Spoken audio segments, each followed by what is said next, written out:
నమస్కార జై Shri Krishna welcome to Somrishi food blogs.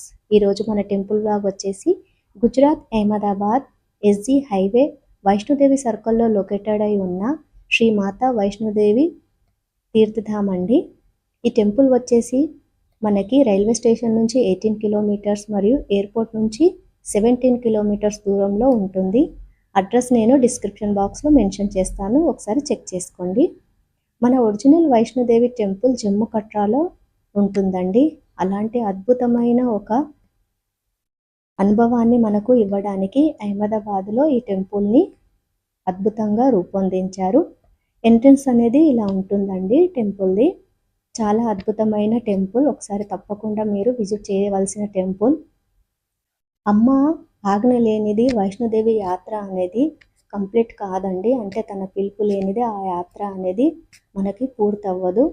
So అమ్మ ఆజ్ఞతో ఈ మినీ టెంపుల్ నేను పూర్తి చేసుకొని మీకు ఈరోజు చూపించగలుగుతున్నాను. ఎంట్రన్స్ అనేది మనకి పూర్తయ్యా నెక్స్ట్ వచ్చేది ఇలా లోపలికి వెళ్ళాక ప్రసాదం కౌంటర్ అండి. టెంపుల్ టైం వచ్చేసి మార్నింగ్ 5 to 9, రాజ్భోగ్ సమయం వచ్చేసి 11:15 clock. అంటే అమ్మకి నైవేద్య రూపంలో సమర్పించే ప్రసాదం అన్నమాట. ఫోను ఆఫ్ చేయమంటారు, బట్ ఫోన్ తీసుకోరండి. ఇక్కడ ఒక పింక్ కలర్ బోర్డులో మాత్రము కాయిన్ గురించి రాసి ఉంటుంది. అంటే మనకు ప్రసాద రూపంలో కుంకుమ మరి కాయిన్ ఇస్తారు. ఆ కాయిన్ని మనము మన బీరువాలో కానీ పర్స్లో కానీ మరి పాకెట్లో కానీ పెట్టుకోవడం వల్ల అమ్మ ఆశీర్వాదంతో మనకి ధన వృద్ధి అనేది ఉంటుందని. సో ఇలా మనము లోపలికి ఎంటర్ అయ్యాక వచ్చేది బాన్ గంగా అండి.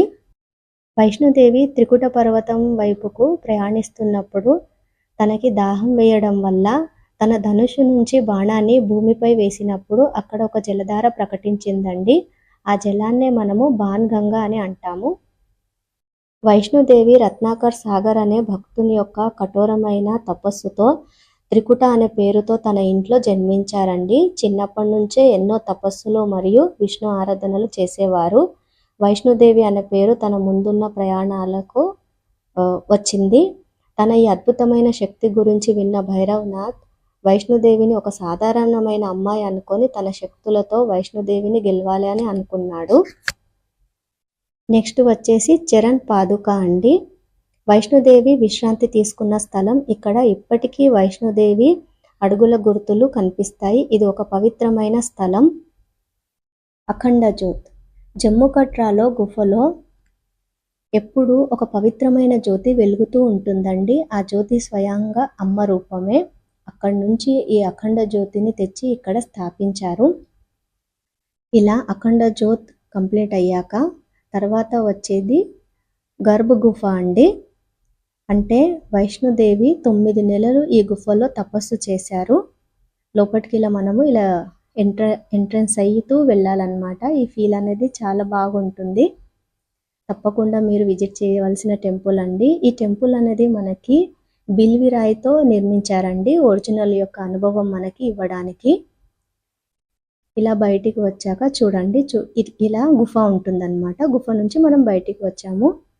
మీకు టెంపుల్కి సంబంధించిన ఏ వివరాలైనా నాకు కామెంట్ బాక్స్లో తప్పకుండా కామెంట్ చేయండి, నేను మీకు తప్పకుండా రిప్లై ఇస్తాను. నెక్స్ట్ గర్భగుడి ఉంటుంది. సో లోపల మనకి photos and videos not allowed. తర్వాత ఇది ఎస్జీ హైవే ఇలా ఉంటుంది. గుడి యొక్క వాతావరణాన్ని నేను బయట నుంచి ఎంతవరకు క్యాప్చర్ చేయగలుగుతామో అంతవరకు క్యాప్చర్ చేసి మీకు చూపించానండి. ఇలా గర్భగుడి ఉంటుంది. గర్భగుడి లోపల దర్శనం అయ్యాక మనకి ప్రసాదం రూపంలో కుంకుమ కాయిన్ ఇస్తారని వీడియో ఎంట్రన్స్లో చెప్పాను కదండి. ఇలా ప్రసాదం తీసుకున్నాక గుడి బయటికి వచ్చాక అంటే గర్భగుడి తర్వాత మంచి అడవి వాతావరణంలో మనకి అమ్మ యొక్క 9 రూపాలని చాలా అద్భుతంగా నిర్మించారండి. ఇలా కంప్లీట్ అయ్యాక నెక్స్ట్ ఎగ్జిట్ ఉంటుంది. భైరవనాథ్ అమరుడు అవ్వాలన్న ఉద్దేశంతో వైష్ణోదేవిని పెళ్లి చేసుకోమని చాలాసార్లు వెంబడిస్తాడు. కానీ అమ్మ తను లోక కళ్యాణం కోసం జన్మించానని వివాహ సంకల్పం తీసుకోలేదని బుజ్జగించి త్రికుట పర్వతం వైపు సాధన మరియు తపస్సు కోసం ప్రయాణిస్తారు. కానీ భైరవనాథుని యొక్క రాక్షసత్వం వల్ల మహాకాళి రూపంలో తను సంహరించబడతాడు. సో ఇక్కడ తన మొండెం రూపం కూడా ఉంటుందండి. ఇది వచ్చేసి సిట్టింగ్ ఏరియా అండి. 5,000 మందికి సిట్టింగ్ ఏరియా అరేంజ్మెంట్ అన్నమాట. మన యజ్ఞం కానీ ఏదన్నా అయినప్పుడు. సో టెంపుల్ బయట మనకి క్యాంటీన్ ఉంటుందండి. ఐస్ క్రీమ్ కానీ మీరు స్నాక్ కానీ ఏదన్నా ఫుడ్ తీసుకోవాలన్నప్పుడు ఇలా మనకి స్నాక్ రూపంలో ఫుడ్ కూడా ఉంటుంది. అంతే అండి, Shri Mata Vaishnodevi Tirthdham temple vlog completed. Video నచ్చితే ప్లీజ్ వీడియో సపోర్ట్ ఇవ్వండి. ఇలాంటి మంచి మంచి టెంపుల్స్ వీడియోస్ మీ ముందుకు తెచ్చే ఈ అమ్మ ప్రయత్నానికి ప్లీజ్ సపోర్ట్ ఇవ్వండి. మీ సపోర్ట్ ఉంటే తప్పకుండా ఇంకా కొన్ని మంచి మంచి టెంపుల్స్ని మీ దాకా తెచ్చే అవకాశం ఈ అమ్మకు ఉంటుంది. Thank you for watching.